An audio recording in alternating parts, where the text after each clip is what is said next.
I have moved to Egypt about 3 years ago. And I moved to Egypt, as some said, from Canada because the developed world was starting to become boring. So I came here to look for a challenge. And I think over the last 3 years, I have absolutely found that challenge. Your Excellency, Minister Atefhelmi, ladies and gentlemen, Mesdames et Messieurs.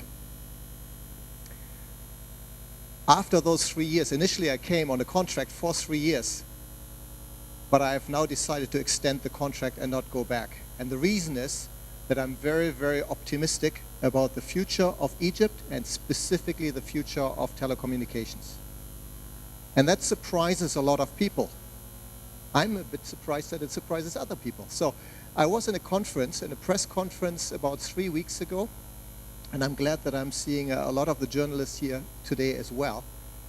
And during that presentation, it was supposed to be only about half an hour. It ended up being about a 3 hours press conference. And most of the question I got asked was about why am I optimistic about Egypt. So the advantage of being one of the final speakers is that a lot of the topics have been covered already, so I can skip all about why is broadband important. I think we all know that, we all buy that. And instead, focus more on 3 areas. 3 areas why I believe Egypt will succeed. So, and if at the end of this presentation, you feel a little bit more optimistic about Egypt, then I've done my job.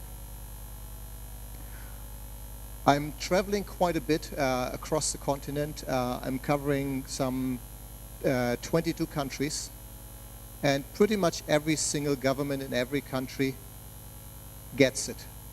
Everyone sees broadband as the enabler to country transformation, the enabler to improve healthcare, education, transport. ICT really is the important part. I just got back a couple of weeks ago from Congo, where I met with the entire cabinet discussing country transformation and discussing exactly those topics around changing the way people live, work, play, and learn, and improving healthcare and education specifically. So this is not unique in Egypt that there is a big interest in ICT, but still, I believe that we are in a much better position than any of the other countries to benefit from the broadband transformation.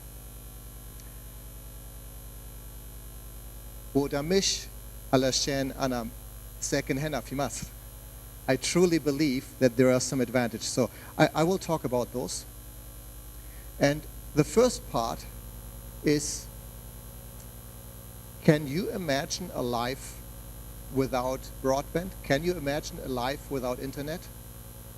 Most of us can't, even though most of us have lived that life, but it's very difficult to get back to that. So Cisco has conducted a study to ask what people cannot imagine living without. And it was conducted with professionals and students 30 years or younger. And they cannot imagine a life without their mobile phone, 97% of them. For the internet, 84%. How about a car? What's ranking third now? 64%. And now what's really shocking is the last one. The current partner, 43%. Just think about that. We've come to a stage where the current partner is less important than the internet and the mobile phone. In fact, twice as important. And I think there are many people who actually the last thing they see before they go to bed is actually their mobile phone and not their spouse. Anyways, I think this goes to say that there's a high importance of broadband, and I'm not going to belabor the point. Networks have become the fourth utility, the fourth essential infrastructure. So when companies and countries start building an infrastructure, they wouldn't think about leaving out telecommunication and ICT. And in fact, out of those four, I would say that the IP networks have the only enabling factor to be relevant for so many other areas and to enable. The growth of GDP was discussed in about 4 of the last presentations. And the question is, why is it important to have growth? We see Egypt being also there as part of the growth, but not quite as high as I believe Egypt can be in terms of GDP growth. So the reason that this is not just a number on the balance sheet of a country, it is something which matters for everyone. Because it is about improving lives. It's improving the standards of living. This chart here shows how long it will take to double your standards of living. So if the GDP grows by 1%, it takes 72 years to double the standards of living. If it grows by 3%, it's 24 years, and if it grows by 5%, every 14 years, the standards of living doubles. So this is a big deal. Every single point of GDP growth matters. It matters for standards of living, it matters for the economy, it matters for jobs. So what are the areas that drive the productivity gains? It is the labor force, it is investments, but most importantly, it's driven by technology. Technology is really the enabler to increase productivity, to increase competitiveness, and really drive the overall productivity. This chart I'm not going to spend much time on. We've heard the numbers a few times. So in the developing world, every 10% growth in broadband penetration yields 1.4% in GDP growth. And this is something which has been verified through a number of different studies and has been confirmed. In fact, there is a very high correlation between the investment in networks and the resulting competitiveness. This is a graph which takes the two measures, the network readiness and the global competitiveness, where most of the countries in the world are ranked, and plotting all of the countries on the graph shows a very clear correlation. And I would say that the network readiness helps to improve competitiveness. Another way to look at that is to look at the Ict Development Map. And by now, if you realize that each dot is a country, you're probably asking, where is Egypt? Before getting to that, you actually want to be more towards the top right, because in the top right, it usually means broadband is widely available, and it means that usually the cost for broadband is lower. On the other side, the bottom left, you find that broadband availability is more scarce and prices are higher. So to reveal the secret, this dot there is Egypt. And also in comparison, you won't be able to read all of the names, but it's in comparison with some of our regional neighbors. And in case you're wondering about those at the top right, it's the usual suspects from the developing world. So how do you get from where we are now further to the top right? Because at the beginning, I said that I'm very optimistic about Egypt. And you could say, well, with this position, there's not much reason to be optimistic. But this is not static. These dots are moving. And one way to get from the further to the right is by defining a plan. You need to have a plan on how do you get from here to there. And all of the ICP plans across the world have recently been ranked. And there was a report that was published at the World Economic Forum just very recently, which categorized all the national broadband plans into those 4 areas. So again, the top right is the desired one, where you have a very broad-based plan which addresses the supply and the demand side. And one of the first of the 3 reasons is Egypt's position in terms of the broadband plan. Egypt ranks number 3 in the world, behind the US and India in terms of completeness of the broadband plan. And it is a big thank you to His Excellency the Minister and the Ministry of ICT and this community to get us to this point. Having a plan is half the way there. Now we need to work together as a community to implement the plan. So that's my first out of 3 reasons to be optimistic. When we talk about connectivity, often we think about connecting people.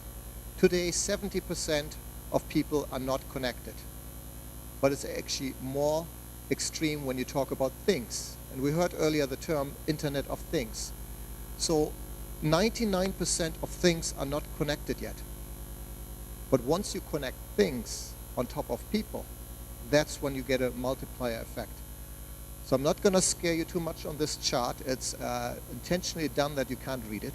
Not because it's confidential, but just to show that there is not an area of the industry or our lives where things would not benefit from being connected. Be it a sensor on a bridge that measures if the earthquake was shaking it too hard that the bridge needs to be stopped, or be it in the automotive industry, which we heard before. I'm going to skip this slide because we heard a lot of the use cases about the Internet of Things, and maybe just use one example, because some of the areas are surprising to us. Did you know that you can already get a pill which has a little wireless device attached to it? And you swallow the pill, and while it goes through your body, it takes measurements and it can report it out, and then you can get diagnosed without having to have surgery. This is just one out of many, many examples, but in general, it is that innovation drives faster than we can imagine what's going to happen. And this is my second last slide. And it's a little bit of a quiz. So has anyone seen, well, not only the map, but there are some arrows on it. Has anyone seen where it comes from or what that could be? Any suggestions? Well, these are the international shipping routes. You might wonder, why is that relevant? So Egypt is geographically located at a spot with the Suez Canal where the international shipping routes go straight through Egypt, and Egypt is generating some good revenue out of the Suez Canal. And it is based on the luck, I would say, of the geography. So this does not have to end on shipping routes. Here is a very similar picture, but this one probably more of you will realize, especially Mohammed. This is the map of international fiber-optic cables. And as you can see, it does follow a very similar pattern. We predict that within the next 4 to 5 years, 40% of the global internet traffic will go through Egypt. 40%. This is huge. And and this is actually the second of the 3 reasons why I'm very optimistic about Egypt, because none of the other countries have this advantage. Being at the crossroads is exactly the area where you can develop economies around it, the same way that economies were built around the Suez Canal. The same can happen here by not only just passing the traffic through, but breaking it out and having the ability to have a digital hub. And Your Excellency, you have announced this as your strategy to promote, and you're promoting it on an international basis, and it's resonating very, very well. Just if you think about it, being located in Egypt, now we can actually aggregate the traffic from all of Africa, rather than each one of those players having direct connections to some of the international long-distance cable providers. It can all be aggregated, and there is a carrier arbitrage where Egypt could be really the center of all the internet activities. Once you do that, you can build a lot of industries around it. There's no reason why the main data center of Amazon, of Google, maybe Microsoft, wouldn't be in Egypt. Or Cisco, thank you. So building an economy around the digital hub has a much, much bigger impact than the Suez Canal has now. And I think you get the picture. So this is the second reason I'm optimistic. And then I'll leave you with the last reason why I'm optimistic. It does take a sponsor. It does take someone who takes this message not only to the world, but it also takes someone who is visionary enough to get all the forces in the industry together and to make it a reality. And what I have seen, Your Excellency, your speed of execution, your decisiveness, and your aspirations for Egypt is one of the reasons why I'm very optimistic and very happy to be here in Egypt. So with that, I believe I speak on everyone in the room that we will all help to support your vision and make it a reality for the aspirations of Egypt. Thank you very much.